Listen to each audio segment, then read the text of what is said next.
What if it was absolutely possible to get that for yourself? And stepping you one step after another towards that goal.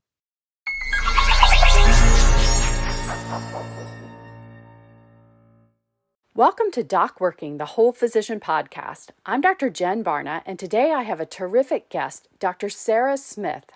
Dr. Smith is the charting coach for physicians and a practicing rural family physician in Alberta, Canada. Sarah is the founder of the Charting Champions program, helping more than 150 physicians in the specific area of getting home with their charting done. Sarah has a passion for reducing burnout and overwhelm resulting from the administrative burden of clinical medicine, using evidence-based coaching to help physicians find their most simple solutions within the clinical environments that they work in. Dr. Sarah Smith, welcome to Doc Working, the Whole Physician Podcast. Well, thank you for having me. Please tell me a little bit about your story and how you came to appreciate efficiency and what led you to develop a coaching program around charting efficiencies. Absolutely. So I am a family physician, trained in Australia initially and came to Canada 8 years ago. So I'm a rural family physician and still practicing. Mid-career, you could call me. I think I'm 20 years on the job now. So at about the 15-year mark, I thought it should have been better than this. So I was still in the office hours after the last patient left, and I really wanted to be home. And then I knew when I got home, I would still have hours and hours of paperwork and charting left to do. It was impacting my ability to sleep, enjoy my family. And I really thought I should be better at this by now.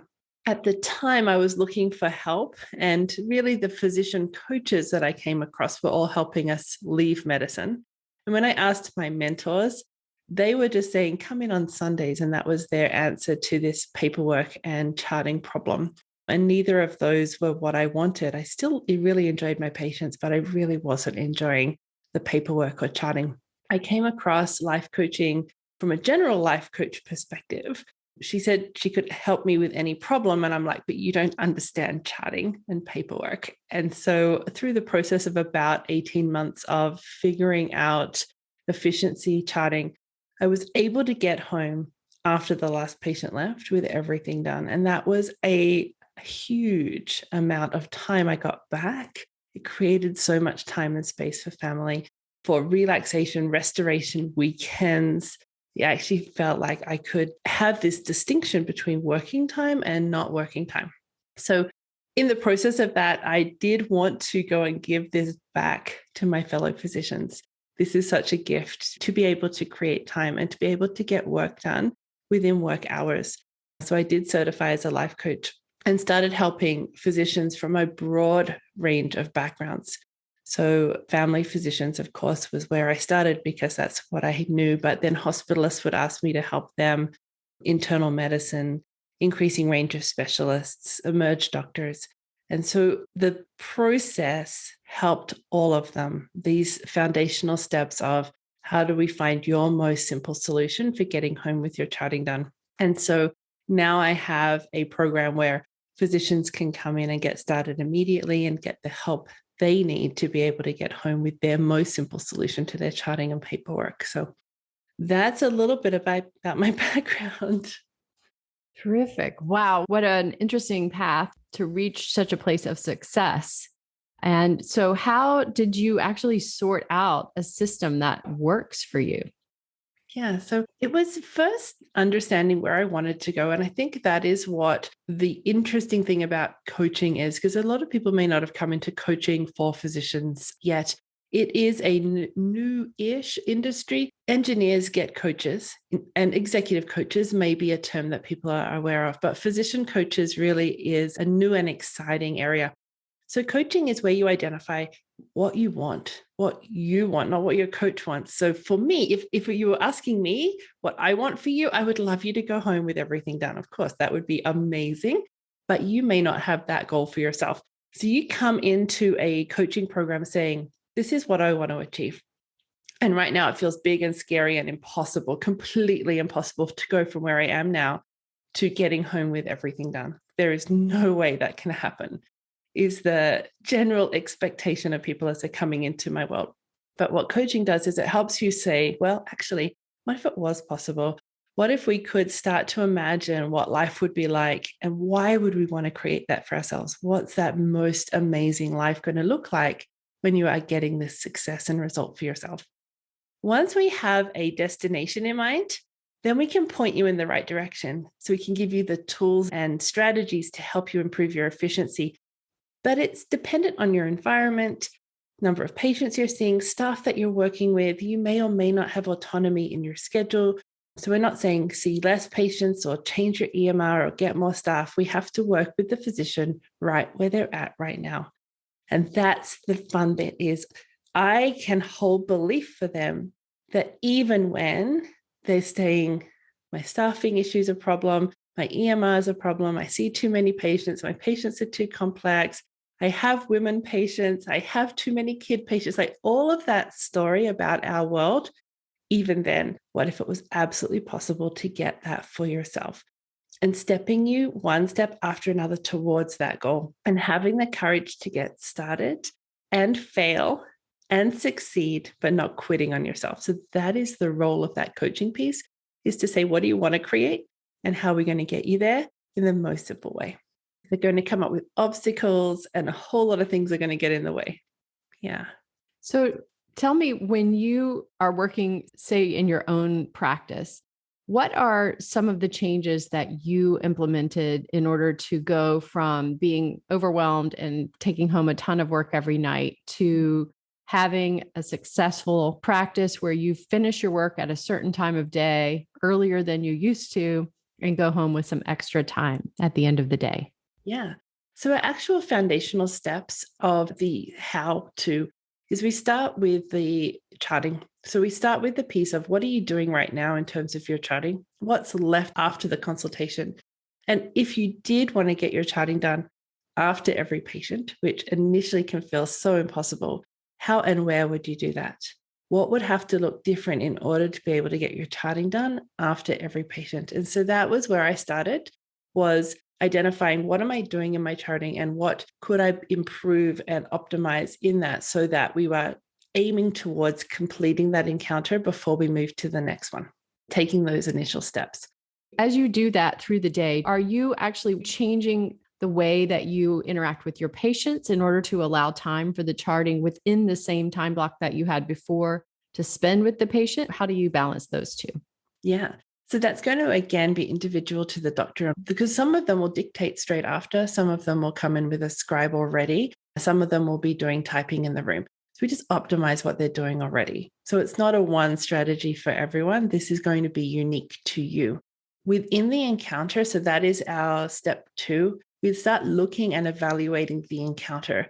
So that's the time you're in the room with the patient.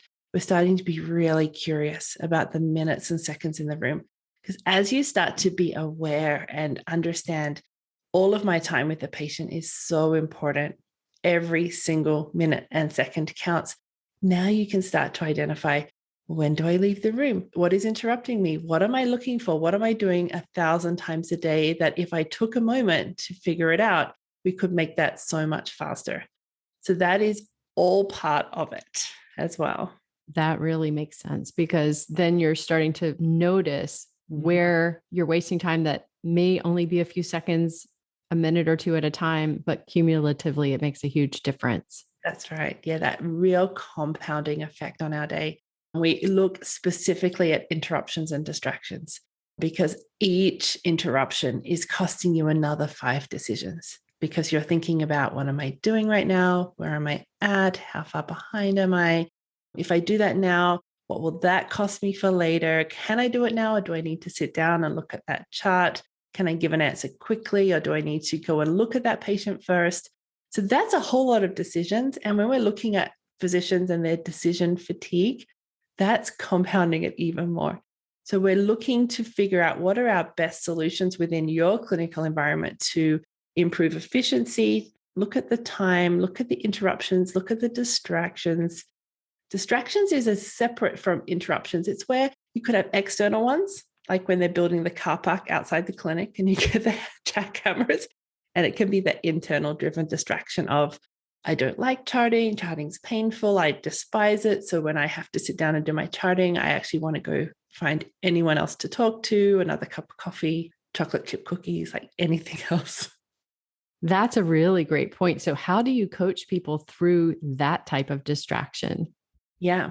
So distractions is just simply our human brain looking for pleasure.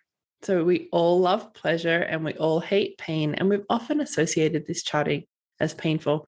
So part of that is identifying, why would you want to do this? Even though it's uncomfortable, what is the gain you're going to get from this? Many physicians who come into my world would identify as ADHD or procrastinators, like professional procrastinators, they often call themselves. Even then, it is possible to start learning a new way of overcoming those distractions for yourself. So we have guest coaches coming in who specialize in ADHD and help people with their efficiency and the initiation of getting their work done. So we're working on building a plan for what you're going to do in the next however much time you've allocated for yourself, so that it's already prioritized for you. You've made that plan ahead of time, so that when it comes time to do it, we have less hurdles to overcome in order to get started. We don't sit at our desk and start looking around going, where do I start? There's the inbox, there's the emails, there's the charting. I don't know what to do first. And so they pause. Mm-hmm.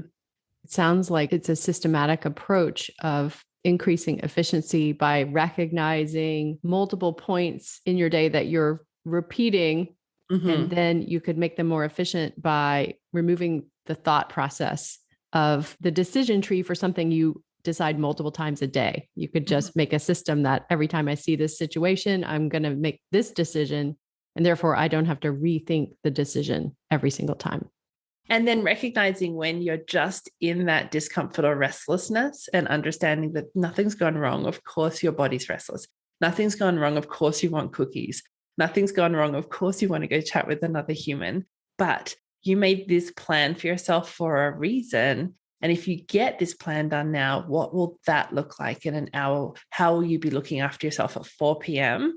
versus I just, wandered my way through the lunch break, not doing very much at all. And now I have another hour of work. And now I'm really annoyed at myself in the evening. Mm-hmm. Yeah. So it's helping someone to understand how to change their incentives in their minds, a very short-term sort of way of giving yourself something to satisfy the discomfort of knowing what you have to do, and seeing a little bit more long-term, which may just be a couple hours away, the benefits of making a different choice. Absolutely. Yeah. More after this message from Doc Working Thrive. We have something really exciting at Doc Working that we want to tell you about. It's called the Doc Working Thrive subscription membership. And it's almost a little bit like burnout insurance. If you don't need that, you just want another way to know how to thrive, this is it.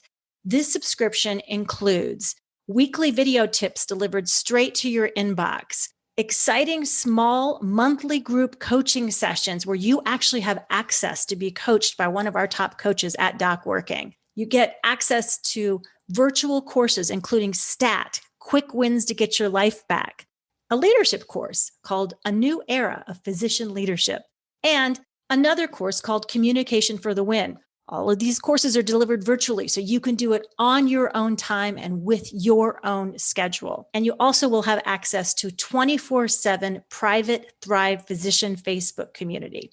All of these different features come to you as part of the subscription. It's an incredible value. We are so excited for this community. Don't wait. Go right now to docworking.com to find out how you can sign up for the Doc Working Thrive subscription membership.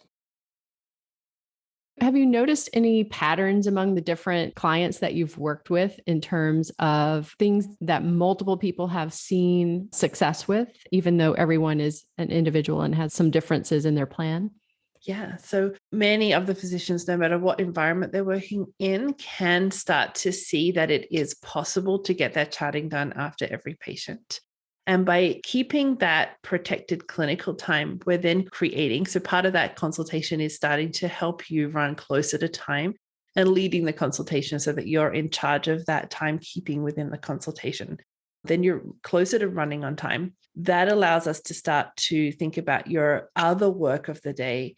in bigger blocks, so batched blocks. So you're not doing work twice or 3 times. So we're trying to help you with whatever you're doing. So if you're seeing patients for an hour because you're neurodevelopment peds, but you're in a team and you're waiting for the team to finish their part of the note, your part can be done. And then you may have another time of the day where you review the note and close it for them as the executive director in that situation. In hospitalists, even then, what can you get down into that note right now before you go into the next room? In family medicine, how can you start to be curious of seeing that patient doing that note? So even if they're dictating, even if they're typing, even if they're using a scribe, we're still working towards that same goal for them, finding their most simple solution. So I think that's one of the biggest differences is we're moving through the day with less mental load. We're not pushing those multiple encounters into our head, trying to remember, I need to do that referral for Mary, and Mrs. Jones needed her mammogram, and I forgot to do the MRI for Mrs. whatever. So those pieces we are eliminating by having our work done as we go. So that is found across all of the specialties and all of the physicians working, no matter what environment they find themselves. Yeah, absolutely. That makes complete sense. And I'm curious too, when you work with clients and also in your own personal life, when you've implemented this system and this is working for you to make your workday more efficient, do you find that it bleeds over into your personal life? Do you use a similar system there? So all of the physicians in my world come in with a backlog and a whole lot of paperwork issues at home as well. Like what we do in one place, we do in many places. Okay, so difficulty submitting taxes, difficulty with getting the backlog done, often coming in with days, weeks, or months of charting incomplete. And that is welcomed in our environments. We have a community of physicians, a community of your peers, and it's the first safe place many physicians have found where they're able to say, I have 100 unfinished charts. And they're thinking that's desperately awful. But compared to some of the people in the group, they're like, you'll be fine. We'll have you licked in no time, no problem. So our module is intentional homework, because intentional homework could be submitting taxes, submitting CME, organizing your closet, or doing your backlog. So yes, we are taking those principles of let's figure out what is your plan that you would love to create for yourself, what would make your day or weekend more delightful or successful. And then let's work on building both backlog time and not backlog time, actually separating you from your work and giving you that ability to rest guilt-free, which I think is so important when we're dealing with burnout and overwhelmed physicians who feel like they can never turn work off. Absolutely. And I love what you're doing, but it's very similar to what we're doing with Doc Working Thrive in terms of the coaching support in addition to the community of peers, because I think that's something that we so commonly feel as physicians. We feel isolated, and whatever the problem may be, whether it's I have 100 charts that I'm backlogged on, or my workload is really more than I personally feel like I can handle, but I don't want to say anything because maybe I should be able to handle it, or feeling like you can't keep up at home because you're working so much that you're exhausted, and decision fatigue at the end of the day, just trying to make really simple decisions at home. All of those things, I think, in our own minds can be blown up and seem overwhelming. And then when we get into a group of peers where it's a private, safe space and we can talk, that's similar in terms of the community that we're creating with Thrive and the community that you have. And you're part of Doc Working Thrive, so you know about that. And the idea is that once we start to voice those feelings in a safe space and find out, oh gosh, other people have the same problem, or maybe even, other people are like, wow, really? You only have 100 charts backed up? So then it's like, oh, well, maybe it's not as bad as I thought. And it's the isolation, I think, that really can compound the stress that leads to burnout. And so hopefully that peer type of support, in addition to the coaching support, can make a big difference for people. Yeah. Another trend I've been seeing recently is often workplaces are trying to find ways to punish the physicians who aren't closing their chart same day. So they might be financial or adding extra workload to their day, or punishing them, that open shaming with the emails that are named.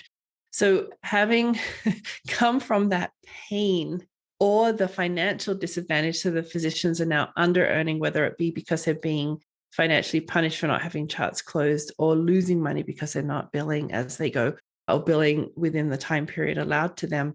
That's another driving force for why they want to start making this change. So it's not just them in their discomfort and shame of not having the charts done. Now there's actual implications for their family or their work life as well.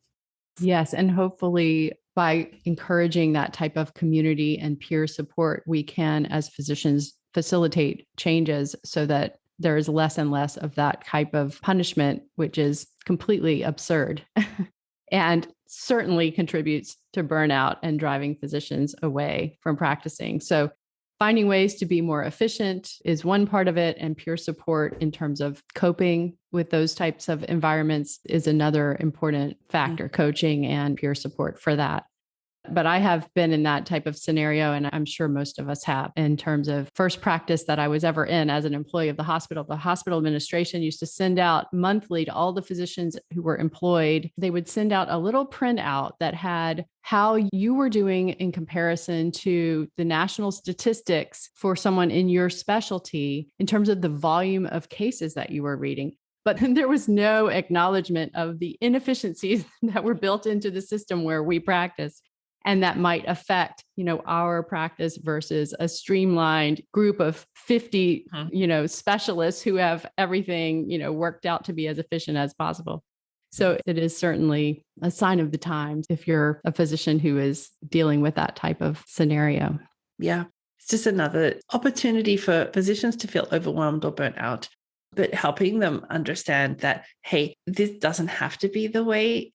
You don't have to have that experience that your working life is overwhelming, or that you don't know where to start, or you don't know how it's all going to get done, because those feelings are quite painful and they're not helping you with when you're going home to rest and restore. Those feelings come with you and you just never feel like you can be separated from work.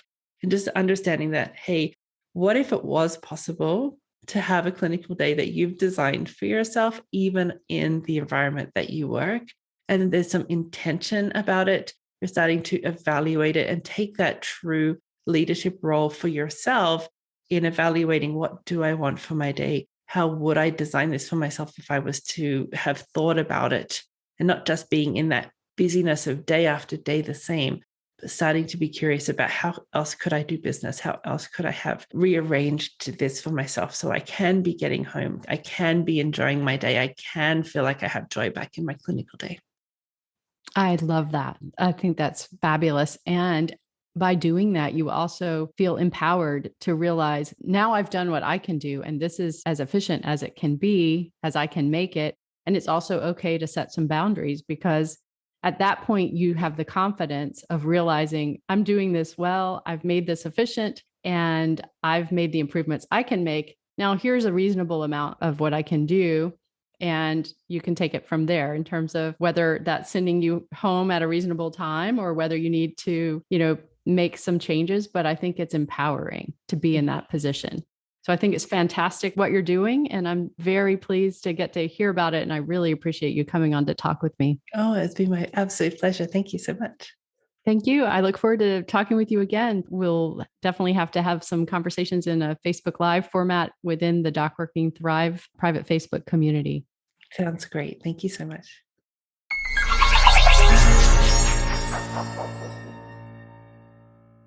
This is Amanda Taryn. I'm the producer of Doc Working, the Whole Physician podcast. Please don't forget to like and subscribe, and thank you for listening.